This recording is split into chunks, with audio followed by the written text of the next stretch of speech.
Salut et bienvenue sur Little Baby Pom. Aujourd'hui, je vais vous faire une vidéo plutôt conseil, une vidéo dont je vous ai annoncé la venue la semaine passée dans la vidéo du vlog de vacances. Il s'agit d'une vidéo conseil donc sur comment prendre l'avion avec un enfant de 2 ans. J'ai pris l'avion pendant les vacances. La première fois, j'étais toute seule pour l'aller, pour m'occuper de Margot. Et au retour, il y avait Tanguy qui était là.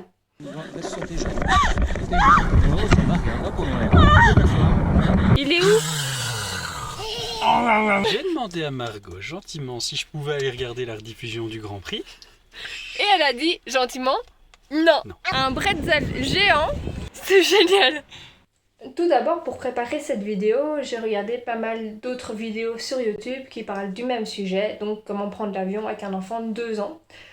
Parce que il faut bien avouer que j'avais pas mal d'appréhension sur ce moment. Tout simplement parce que un enfant de 2 ans, en tout cas ma fille, elle sait marcher, elle sait courir, elle parle pas encore entièrement avec tes phrases, mais elle sait bien se faire comprendre. Elle est dans l'âge du fameux terrible tout, l'âge qui fait peur, l'âge des crises.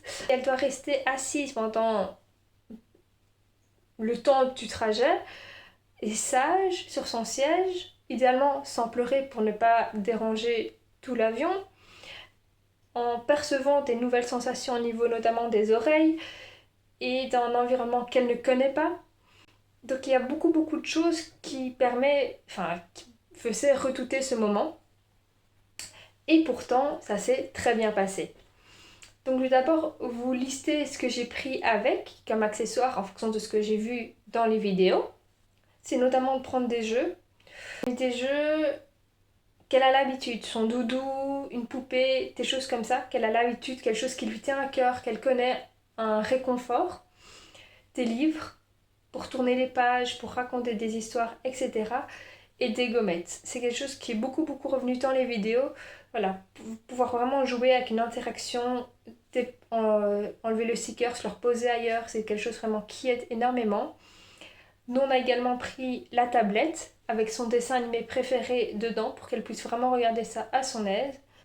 Et côté nourriture, ça, je vais expliquer comment ça s'est passé. Tout d'abord, Margot a été incroyablement parfaite pendant ce trajet, il n'y a pas d'autre mot.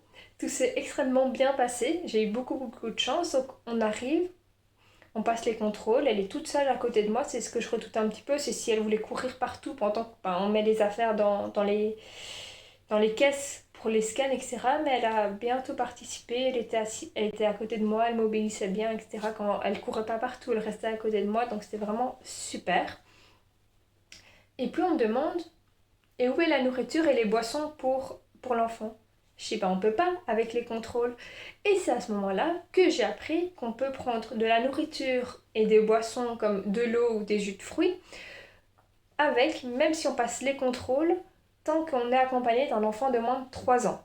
Évidemment, il faut que tout ça soit pour l'enfant. Donc, tes chips pour enfants, de l'eau, jus de fruits, etc. Il n'y a aucun problème et il n'y a pas de limite de quantité.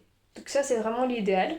Et du coup, j'ai dû acheter ça à l'aéroport pour caler ça dans l'avion, vu que je pensais que j'allais être calée à cause de ça. Donc c'est déjà bien de savoir que ça, on peut prendre avec.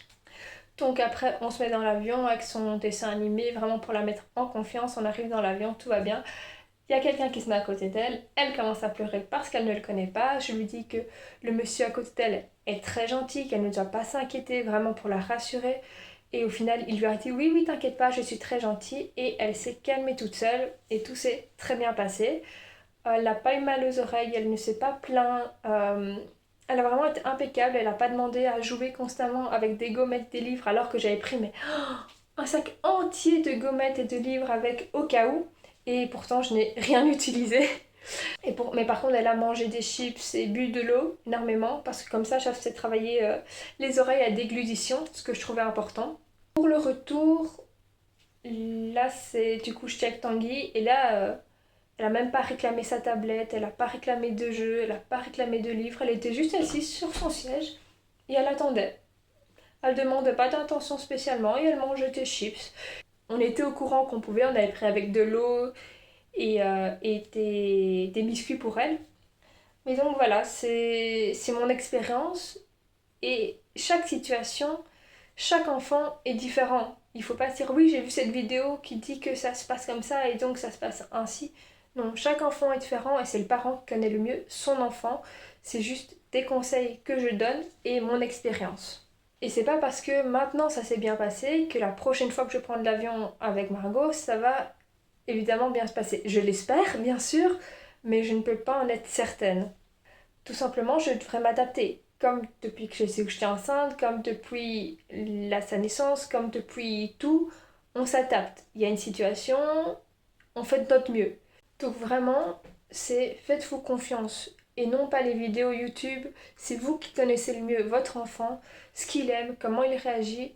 C'est juste une vidéo de conseils, mais pour la petite anecdote, je vais quand même vous montrer tout ce que j'avais pris avec. Quand je vous dis que j'ai pris la panoplie, j'ai vraiment pris la panoplie de livres, de stickers, etc. avec. J'avais encore des mini-livres avec.